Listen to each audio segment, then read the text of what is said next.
Mister Million, Imra, Rai, appelez-le comme vous voulez, mais Imra est en train de passer à la vitesse supérieure. Imra ne se limite plus à représenter le rap ivoirien devant les autres genres musicaux en Côte d'Ivoire. Il est maintenant passé au stade de représenter la Côte d'Ivoire au niveau du monde entier. Et c'est dans cette veine-là qu'il a fait une interview dans l'émission CKO où il a eu à expliquer un peu ce qu'il pense, comment il a fait pour arriver là et donner son avis et son impression sur plein de sujets qui lui ont été posés et autres. Donc là, une petite vidéo pour réagir rapidement sur l'interview, dire ce que j'ai pu penser, tout ce que j'ai pu retenir et puis faire ressortir de l'interview. Pour ceux qui n'ont pas pu regarder les 1 heure de vidéo, parce que c'est 1 heure d'interview, et j'ai bien aimé le style de l'interview et tout, c'est en mode chill, détente, il n'y a pas de cut et tout, coupé, non, tout le monde parle de manière crue, de manière directe.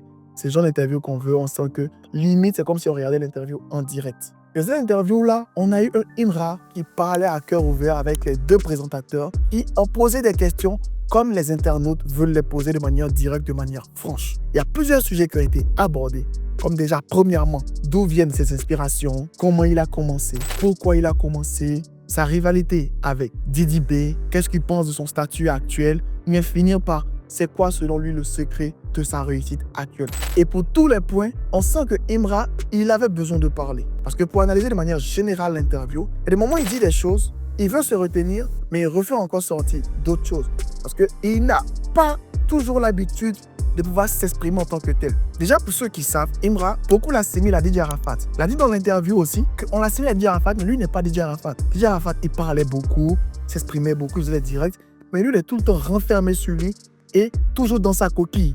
C'est pour cela que j'ai l'impression que dans cette interview-là, c'était l'une des fois où il pouvait un peu dire ce qu'il pensait, il pouvait s'exprimer, se libérer sans contrainte parce que ceux qui étaient à côté de lui l'ont mis dans une ambiance « détends-toi, c'est toi le boss, fais-toi plaisir ».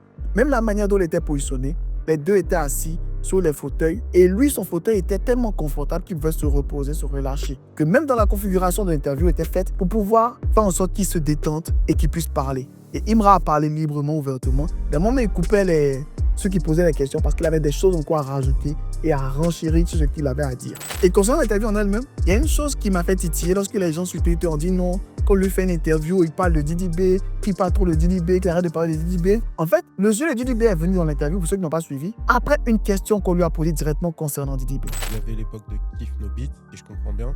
Lui, il était dans le groupe, Didi B. Toi, J'ai beaucoup aimé Kiff No Beat.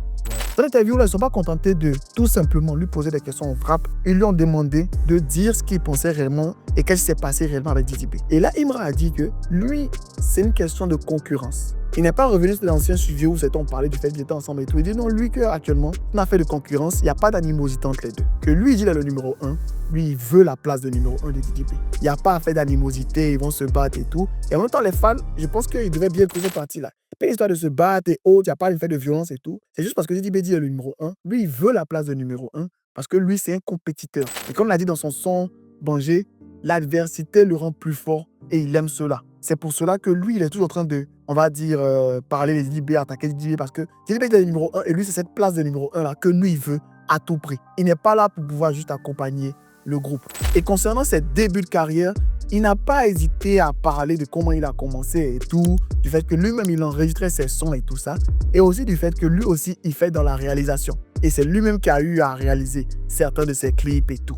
Et en même temps, dans l'interview, il a parlé de son passé avec Universal Music, où là-bas, il a connu, on va dire, une dépression. Il n'a pas osé dire le thème, mais dans l'explication, c'est ce qu'il vivait.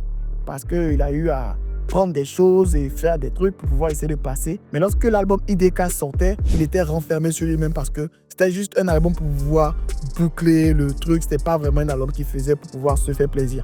Parce qu'on lui imposait certaines choses alors que lui, il voulait faire du rap dur parce qu'il avait eu une vision, pour ne pas dire il a une vision à lui bien précise des choses. Et c'est comme ça qu'il a signé avec son nouveau label. Le nouveau label lui a dit, nous on distribue ta musique, toi fais ce que tu veux. C'est pour cela qu'il s'entend aussi bien avec eux. Parce que lui, il ne veut pas de contraintes. Il a déjà sa vision et tout. Il y a des personnes qui vont l'aider à pouvoir lancer sa vision, de les moins de voir lancer sa vision. Et c'est pour ça qu'il n'est plus avec son ancien label, il est avec celui-là, qui reste vraiment dans sa place qu'il leur donne. Il ne lui impose pas de contraintes, de quoi que ce soit. Il lui donne juste la liberté d'être un artiste, de s'exprimer. Et c'est comme ça que lui, il est à l'aise avec le label dans lequel il travaille. Et la partie, on va dire, qui a marqué beaucoup de choses, c'est qu'il n'a pas hésité à parler beaucoup de ses fans qu'il appelle les ultras.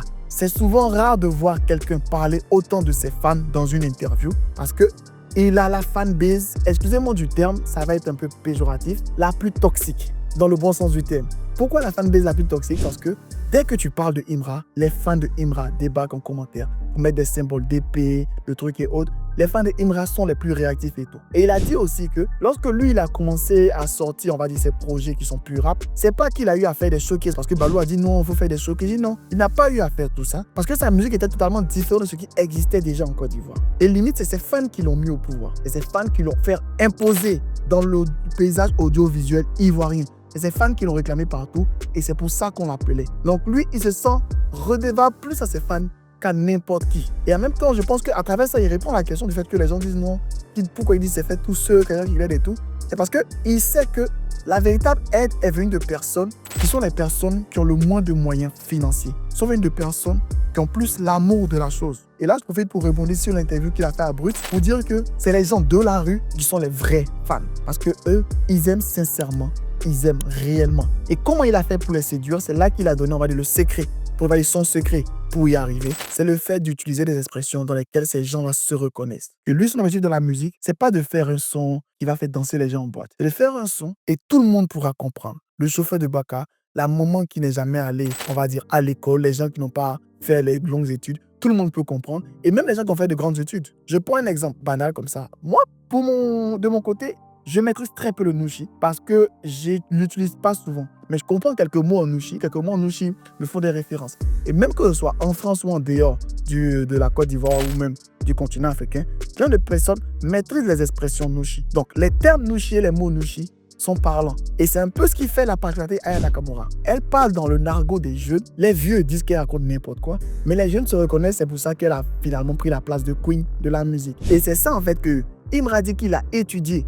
Il a vu que on fait tous du rap, on fait tous de la musique, mais on n'a pas cette touche ivoirienne à nous. Et il a dit ça aurait pu marcher avec n'importe quel genre musical. Mais lui, c'est la drill qu'il fait. Et que lui, il ne peut pas faire de coupé décalé parce que c'est pas son truc. Zougou, il ne peut pas faire. Que lui, c'est le rap point. Et il a tout simplement appliqué ce qu'il a pu étudier en allant en France, dans les autres pays, les autres trucs et autres, pour l'appliquer à lui, pour pouvoir utiliser pour que ça puisse prendre. Il dit ça a été difficile, mais il a réussi à se faire imposer, à se faire respecter. Dans cette interview-là, on retrouve un Imra qui a parcouru, on va dire, toutes les grandes lignes. C'est l'une des interviews les plus correctes. Et déjà, chapeau à l'équipe de CKO qui a vraiment respecté l'artiste, qui a vraiment fait en sorte que quand tu regardes la vidéo, tu comprennes plein de choses. Il y a des choses qui m'ont on va dire, personnellement fait tiquer parce que, concernant sur le nom de l'origine, La Machette, selon des recherches que j'avais faites, c'était parce que il avait fait un son de S. Kelly. Les gens avaient gardé le mot La Machette, La Machette. Mais dans cette explication, elle a dit parce que c'est parce qu'il mettait le mot La Machette comme ça. Et donc, ses fans ont gardé le nom Chété sur lui de La Machette. Et une fois, pour ceux qui sont habitués à pouvoir jouer en potes et autres, il dit que c'était juste une gimmick qu'il avait avec un de ses potes à lui, qu'il a repris. Bon, là, maintenant, on a l'origine du mot une fois, La Machette et tout, qui a expliqué calmement, de manière posée. Moi, je pense qu'avec cette interview-là, on va essayer de revoir certains codes même des interviews ici en Côte d'Ivoire. Parce que là, la mise en scène, l'ambiance, le décor et tout, parce que c'est CKO, ils étaient dans un octogone avec une ceinture accrochée. Mais ils ont tellement bien respecté l'artiste que l'artiste a dit plus que peut-être ce qu'il voulait dire. À la limite, t'es prêt à lâcher des scoops, comme par exemple le fait qu'il a fait un son avec Aya Nakamura. Il a failli limite dire le titre, le genre musical. Et il y a même le scoop suivant qui est tout simplement, il aura un featuring avec un artiste qui vient tout droit des US et qui vient précisément de Brooklyn, là où même est née la drill. Il a dit une grosse tête, on ne sait pas c'est quel type de grosse tête, on attend de voir. Bon, ça peut être un gars des US, Yakuba, c'est aussi une grosse tête. Bref, restez concentrés. Mais il nous a dit qu'il nous prépare beaucoup de surprises. L'interview en elle-même, pour ceux qui peuvent la regarder, allez la regarder entièrement. Vous êtes vraiment fan de Imra, allez regarder, de la prendre et découvrir, redécouvrir encore votre artiste d'une meilleure des manières. Et pour ceux qui ne veulent pas regarder l'interview, essayez de résumer le plus possible l'interview, que vous ayez tous les détails, toutes les informations. Bref, n'hésitez pas à dire ce que vous avez pensé de cette vidéo-là. Qu'est-ce que vous avez pensé de l'interview de Imra pour ceux qui ont suivi Imra? Il y a des informations que j'ai manquées dans cette vidéo. Mettez-les en commentaire pour aider les autres. N'hésitez pas à vous abonner pour encore plus de vidéos. C'était votre gars sur Mr. Jeff. On s'abonne, on like et on partage. Et les fans de Imra, les ultras, je veux le maximum de machettes dans les commentaires. Sur ce, c'était votre gars sur Mr. Jeff. Une fois.